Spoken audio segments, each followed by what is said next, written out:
السلام عليكم، مرحبا بكم في قناتي. إن شاء الله تكونوا كامل بخير. وصفتنا لنهار اليوم وصفة يشتكي منها الكثير ويعاني منها الكثير. أنا شخصيا ياما جربت وصفات بزاف وما نجحوش معايا للأسف، حتى لقيت هاد الوصفة والحمد لله كما راكم تشوفوا ولاو يجوني ولا أروع. ما حبيتش نخليها ليا فقط، قلت نشاركها معكم، لا ربما تجربوها وتنجح معكم، ولكن لازم تتبعوا للأخير باش تعرفوا جميع الأسرار. إذا كنتم ماشي مشتركين ما تنساوش تشتركوا في القناة وتفعلوا الجرس باش يوصلكم كل جديد.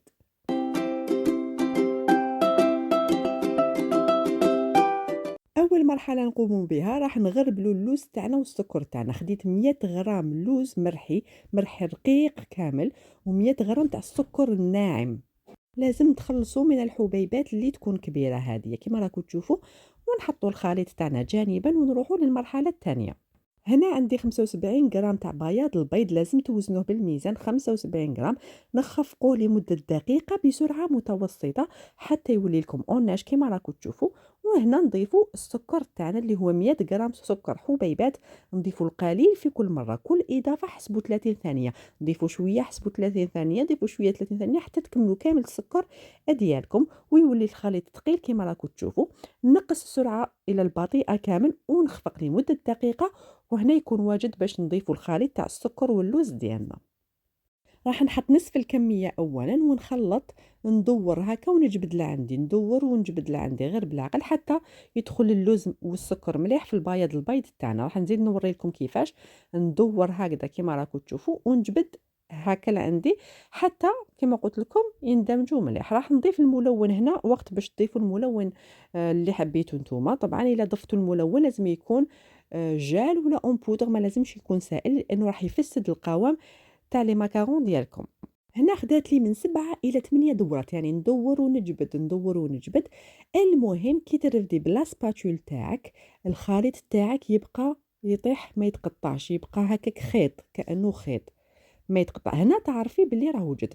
حذاري كذلك الا تخلطوا بزاف راح يفسدوا كذلك، يعني ما لازم تخلطوا بزاف، ما لازم ما تخلطوش بزاف الا فهمتوني. هنا درتها في لابوشادو راني نتخلص من كامل هذوك الفقاعات، لازم تتخلصوا منهم باش ما يخرجوش لي ماكارون تاعنا. وجبت الورق الخاص، ماشي لازم عليكم تستعملوا هذا الورق، هو يساعد فقط باش تجي زعما الحبه على بعضها باش يجوا كامل كيف كيف. ممكن بصح تستعملوا يعني ورق الطهي عادي يجوا كذلك ملاح. كما شفتوني هنا راني خيرت الحجم الصغير باش يجوا شابين، ولكم الاختيار كل واحد كيفاش يحب الحجم ديالهم. هنا واش ندير بعد ما نكمل كامل لي ماكارون ديالي، راح نخبط الورق جيدا ولا السنيوه اللي تكونوا دايرين فيها لازم تخبطوها مليح باش يولي الوجه تاعها املس، بلا ما ننسى انه نتخلصوا من هاد الفقاعات اللي راكم تشوفوا فيهم. انا استعملت الكوردون اللي عاون بزاف باش تتخلصوا منهم. كيما قلت لكم كيولي الوجه تاعهم املس، هنا تحبسوا وتخلوهم في درجه حراره الغرفه ساعه ساعتين كل وحده ودرجه حراره المنزل تاعها. المهم كي تمسوهم الفوق تسيبوهم نشفوا تماما. ديروهم في فرن مسخن مسبقا على درجه حراره 130 درجه لمده 15 دقيقه الى 18 دقيقه. النار حذاري ما لازمش تكون عاليه بزاف، لازم تكون هادئه باش يطيبوا لكم مليح. بالنسبه للون الاحمر والابيض واش درت، خديت شويه من الخليط ودرت له ملون غذائي احمر، لازم ديروا له غير شويه باش يولي لكم وردي. ونخلط الابيض والوردي في نفس لابوشادوي، نديرهم مع بعض وكي تخرجوا الخليط راح يخرج لكم بهذا اللون. للاسف راح للفيديو باش نوريه لكم، يا ريت كان عندي. وهادو هما لي ماكارون تاعنا، شوفوا كيفاش جاو ما شاء الله. بديت لكم بهذا اللون لانه الصراحه هذا عجبني احسن من البرتقالي. وما تكتروش كذلك الملونات، يعني ما ديروهمش حامقين بزاف مش راح يجوكم شابين، ديروا غير شويه وشوفوا كيفاش يجوا معاكم. بالنسبه لكريمه الزبده اللي حشيت بها لي ماكارون تاعي راني سبق وشاركتها معكم، راح نخلي لكم الوصفه في صندوق الوصف اللي يهمها الامر. شوفوا كيفاش جا معلك ما شاء الله، يعني يجي ولا اروع. راح نزيد نقسم حبه معكم باش تشوفوها كيفاش جات. نتمنى عن جد تجربوها وتنجحوا فيها لاول مره ان شاء الله. الا ما نجحتوش في الاول مره ما تيأسوش، زيدوا جربوا كيما انا ما يأس، يعني جربت وصفات حتى نجحوا معايا وان شاء الله هكا نتوما تاني.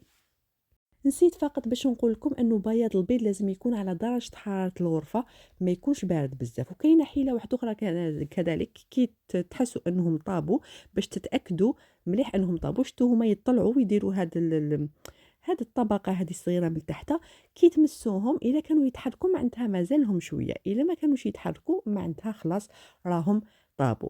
كانت هذه وصفتنا لنهار اليوم، إن شاء الله تكون عجبتكم. ما تنساونيش لايك الفيديو والاشتراك في القناة مع تفعيل الجرس باش يوصلكم كل جديد، وأنا معنيها غير نقول لكم تهلاو في روحكم، نتلاقاو في الوصفة الجاية، سلام.